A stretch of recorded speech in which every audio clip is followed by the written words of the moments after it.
오늘은 우리 모두가 느끼지만 정확히 말하기 어려운 것에 대해 이야기하려 합니다. 바로 정치의 변화입니다. 요즘 뉴스를 보면 이상하지 않으세요? 정치인들이 뭘 하는지 잘 모르겠고, 국가가 우리 삶과 점점 멀어지는 것 같고, 투표를 해도 뭔가 달라지는 게 없는 것 같고, 이건 여러분만의 감정이 아닙니다. 전 세계 사람들이 똑같이 느끼고 있습니다. 한국에서도, 미국에서도, 유럽에서도, 아시아에서도 마찬가지입니다. 왜 이런 일이 벌어지는 걸까요? 간단합니다. 정치의 가장 기본적인 역할이 바뀌고 있기 때문입니다. 그리고 그 변화의 중심에는 AI가 있습니다. 오늘 우리는 세 가지 질문에 답해 볼 겁니다. 첫째, 정치가 원래 뭘 했던 건가요? 둘째, AI가 등장하면서 뭐가 바뀌었나요? 셋째, 앞으로 정치는 어떻게 달라질까요? 그리고 마지막에는 이 시리즈의 다음 주제들, 경제, 교육, 일상의 변화까지 살짝 예고해 드리겠습니다. 자, 시작합니다. 1부, 정치는 원래 뭘 했을까? 정치를 한마디로 정의하면 뭘까요? 어려운 말로는 권력의 배분, 자원의 분배, 공공의 이익 같은 말을 씁니다. 하지만 쉽게 말하면 이겁니다. 누가 무엇을 결정하는가? 그리고 그 결정을 내리려면 무엇이 필요할까요? 바로 정보입니다. 옛날 왕들을 생각해 보세요. 왕은 왜 강력했을까요? 군대가 있어서? 맞습니다. 하지만 그것만이 다가 아닙니다. 왕은 정보를 가장 많이 가진 사람이었습니다. 전국에서 전령들이 달려와 보고합니다. 어디서 가뭄이 났다. 어디서 반란이 일어났다. 어디서 풍년이 들었다. 왕은 이 모든 정보를 모아서 판단합니다. 20세기에 들어서도 마찬가지였습니다.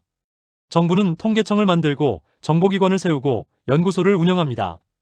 왜? 일반 국민보다 더 많은 정보를 가지기 위해서입니다. 그리고 그 정보를 바탕으로 법을 만들고 예산을 짜고 정책을 펼칩니다. 즉, 정치의 핵심은 정보였습니다. 누가 정보를 더 많이 갖고 있느냐, 누가 더 빨리 분석하느냐, 누가 더 정확한 판단을 하느냐.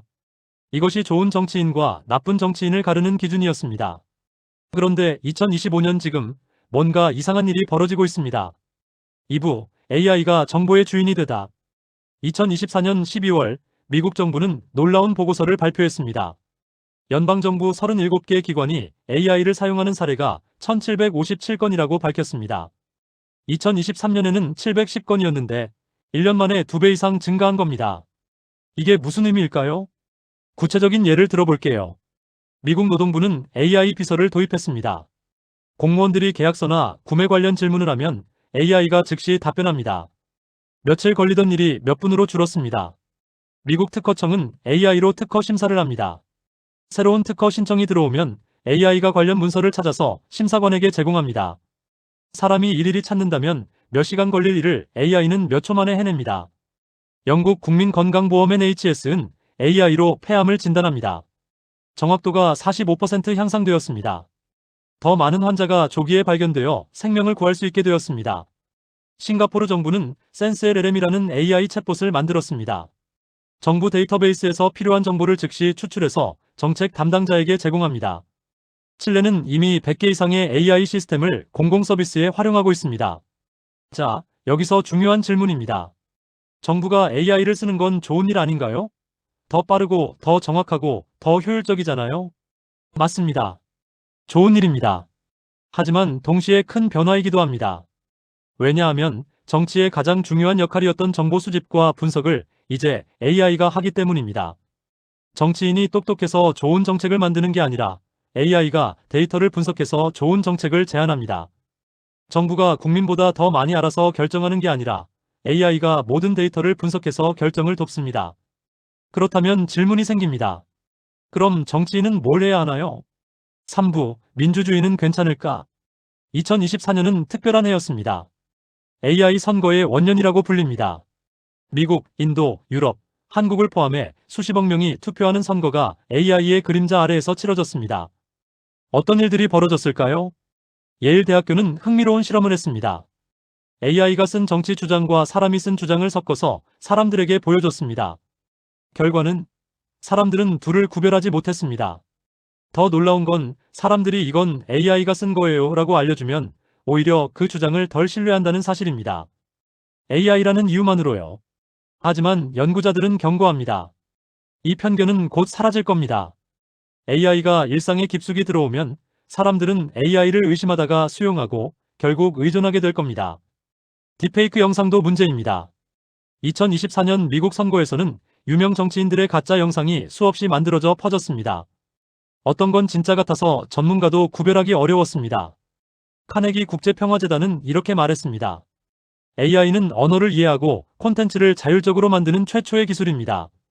이건 한때 인간만의 영역이었습니다. 지금 매일 3,400만 개의 AI 이미지가 생성되고 있습니다. 그렇다면 민주주의는 위험한 걸까요? 반드시 그런 건 아닙니다. 스탠포드 대학은 2025년 재미있는 실험을 했습니다. Deliberation.io라는 플랫폼을 만들었습니다.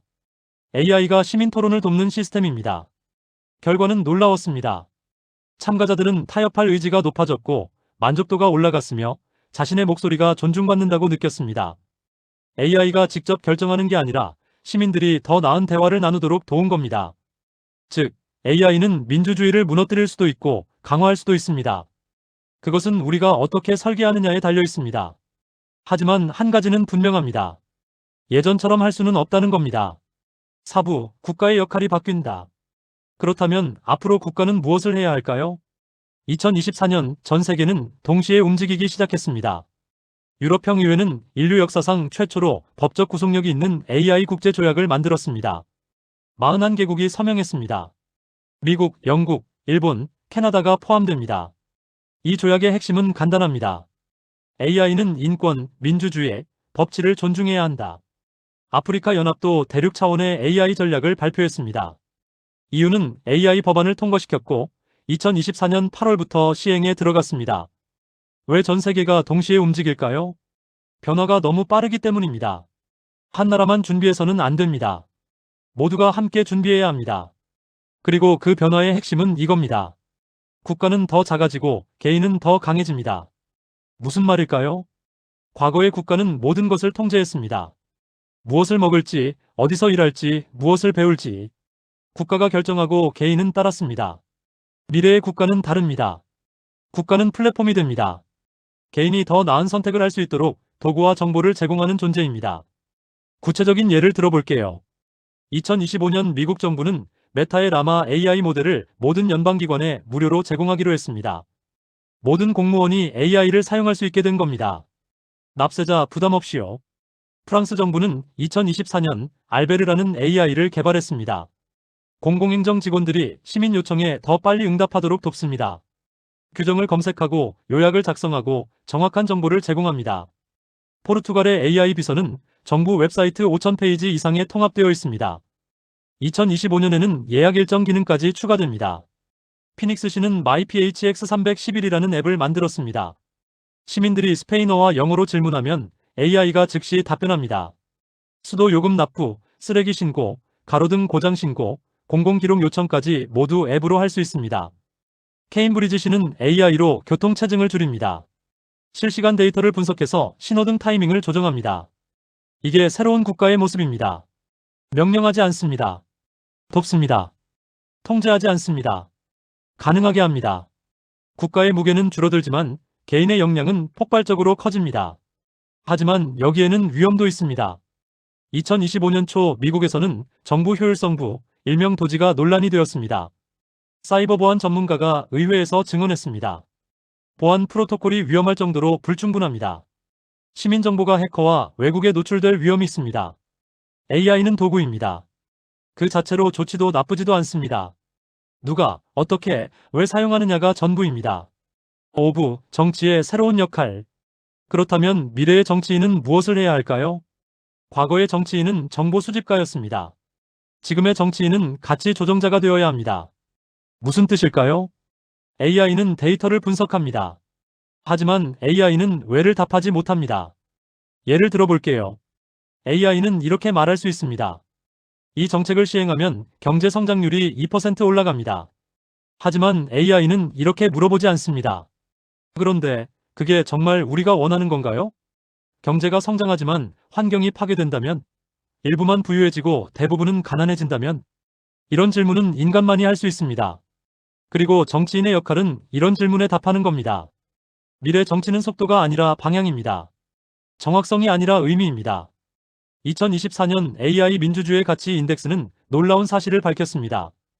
의미 있는 AI 정책을 가진 국가의 64%가 아프리카, 아시아, 라틴 아메리카, 중동, 오세아니아에 있다는 겁니다. AI 거버넌스는 더 이상 서구만의 이야기가 아닙니다. 전 세계가 참여하고 있습니다. 하지만 도전도 많습니다. 영국 앨런 튜링 연구소는 이렇게 말했습니다. AI는 영국 공공서비스의 84%를 자동화할 수 있습니다. 연간 1200명의 업무를 절감할 수 있습니다. 하지만 실제로 그렇게 된 증거는 아직 부족합니다. 정책을 만드는 것과 실제로 시행하는 것은 다릅니다. 많은 정부가 AI 전략을 발표했지만 실제로 작동하는 시스템을 구축한 곳은 적습니다. 정부 AI 준비도 인덱스 2024는 188개국을 평가했습니다. 결론은 명확합니다. 정부는 기술 부문보다 뒤처져 있습니다. 낡은 IT 시스템, 제한된 데이터, 빡빡한 예산, 엄격한 개인정보 보호 요구가 도입을 늦추고 있습니다. 하지만 변화는 시작되었습니다. 6부, 앞으로 우리가 다룰 이야기들. 오늘 우리는 정치의 변화를 살펴봤습니다. 정치는 죽지 않았습니다. 오히려 처음으로 제대로 다시 태어나려는 순간입니다. 하지만 정치만 바뀌는 게 아닙니다. 모든 것이 바뀌고 있습니다. 다음 회차에서는 경제를 다룹니다. 일하는 방식이 어떻게 바뀌는가?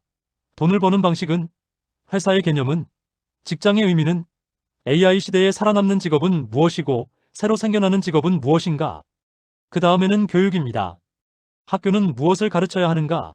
시험은 의미가 있는가? 학위는? AI가 모든 걸 알려주는데 우리는 무엇을 배워야 하는가? 아이들에게 무엇을 가르쳐야 하는가? 그리고 일상의 변화입니다. 가족, 친구, 사랑, 여가. AI는 우리의 관계를 어떻게 바꾸는가? SNS의 미래는? 메타버스는? 우리는 더 행복해질까? 더 외로워질까? 제 얘기만 너무 했나요? 여러분은 어떤 주제를 다루어 보고 싶으신지요? 댓글로 알려주세요. BCI, 뇌컴퓨터 인터페이스, 유전자 편집, 의식의 업로드, 인간의 정의가 바뀝니다. 우리는 어떤 존재가 되고 싶은가? 이 모든 질문에 함께 답해 나가겠습니다. 오늘의 메시지를 정리하겠습니다. 정치는 원래 정보 위에 서 있었습니다. 누가 더 많이 하는가, 누가 더 빨리 분석하는가가 권력이었습니다. 이제 AI가 정보를 가집니다. 분석도 합니다. 예측도 합니다. 그렇다면 정치의 본질은 무엇이 되어야 할까요? 바로 인간다움입니다. 공감입니다. 윤리입니다. 방향입니다. 앞으로 5년은 이 새로운 정치가 어떤 모습일지를 결정하는 시기입니다. 우리는 선택해야 합니다. AI를 민주주의의 적으로 만들 것인가, 아니면 동맹으로 만들 것인가? 국가를 개인을 통제하는 존재로 남겨둘 것인가, 아니면 개인을 돕는 플랫폼으로 바꿀 것인가? 정치인을 정보의 독점자로 유지할 것인가, 아니면 가치의 조율자로 진화시킬 것인가? 이 모든 것은 지금 우리가 내리는 선택에 달려 있습니다. 정치의 붕괴가 아닙니다. 정치의 재탄생입니다. 그리고 그 중심에는 여전히 인간이 있습니다. 다음 회차에서는 경제와 일의 미래를 다룹니다. 당신의 직업은 안전한가? 어떻게 준비해야 하는가? 구체적이고 실천 가능한 이야기를 나누겠습니다. 함께 준비해요. 2030년까지, 그리고 함께 도전해 보겠습니다. 감사합니다.